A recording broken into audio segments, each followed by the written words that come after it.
مانی سما مانی کجاست؟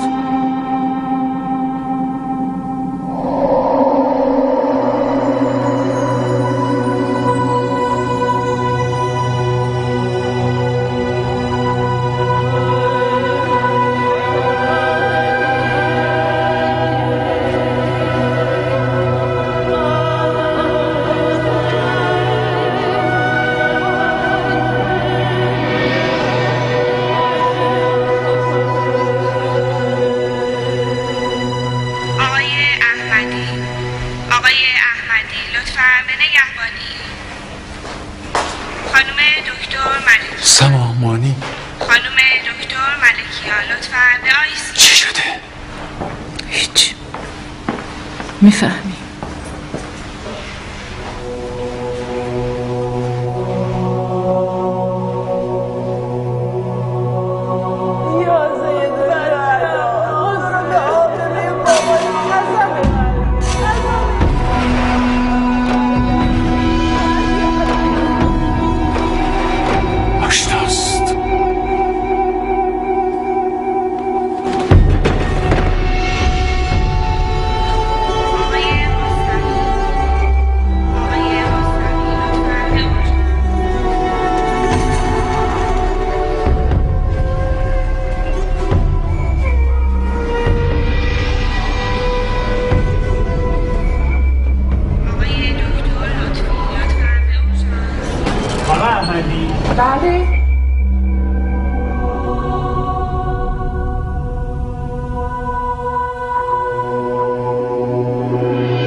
لاله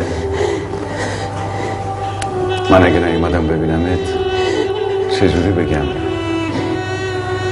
اومدم اما نتونستم بیام جلو برای اینکه بچم نازه بچم به مرگردون مانی ما با هم بودیم مدامم یادتون میکردیم یا زید و شهداد تو رو به آبروی باباش قسم میگیرم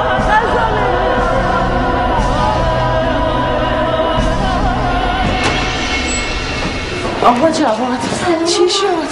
بالاخره جورش کرده. بریم حسابداری بریم. داداشم کجاست؟ آیسیو بمیرم بس.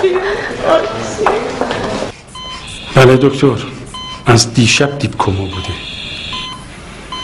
سطح هوشیاریش هم حدود 3 و 4 بود. بلافاصله بعد از اعزام هم تیم CPR بالا سرش بود. این عکس هم همون موقع گرفته شده بود.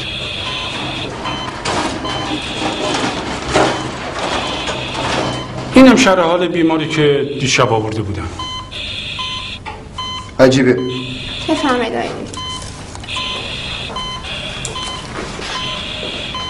ملاحظه میکنین دکتر؟ سطح هوشیاریش هم بالا اومده. بله علائم حیاتی بیمار کاملا برگشته.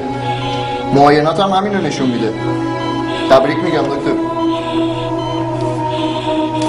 شکستگی ها چی؟ چند مورد فرکچر تشخیص داده شده بود که چون مانی تو چت شده؟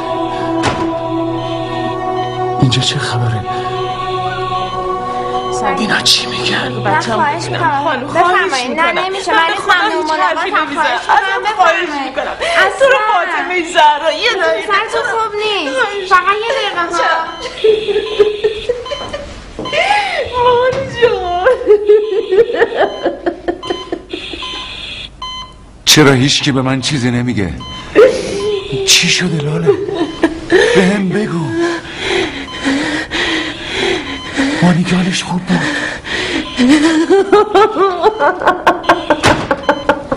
بس دیگه واسه پسرت خوب نیسته.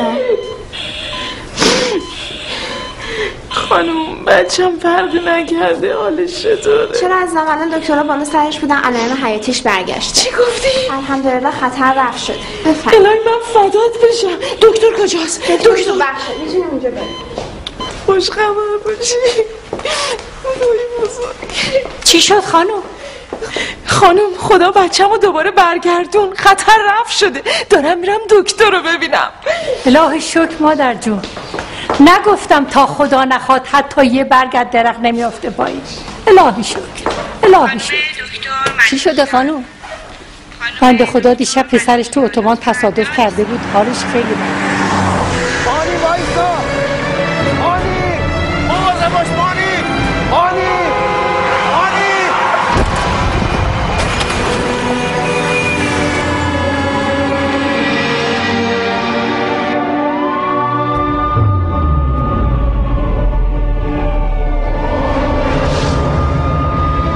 دکتر ازش قطع‌الید کرده بود، ولی الحمدلله نیست که الان حالش بهتره. آقای دکتر اجازه بدین دستتون رو ببوسم.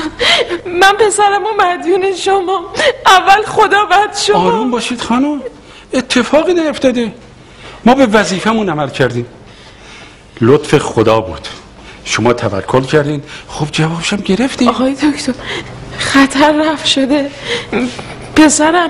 پسرم زنده میمونه. حقیقت اینه که ما کاملا ناامید بودیم، اما الحمدلله چند دقیقه‌ای که علائم حیاتیش برگشته. خواهرم اون خدا دوباره به شما داده، باید خوشحال باشین.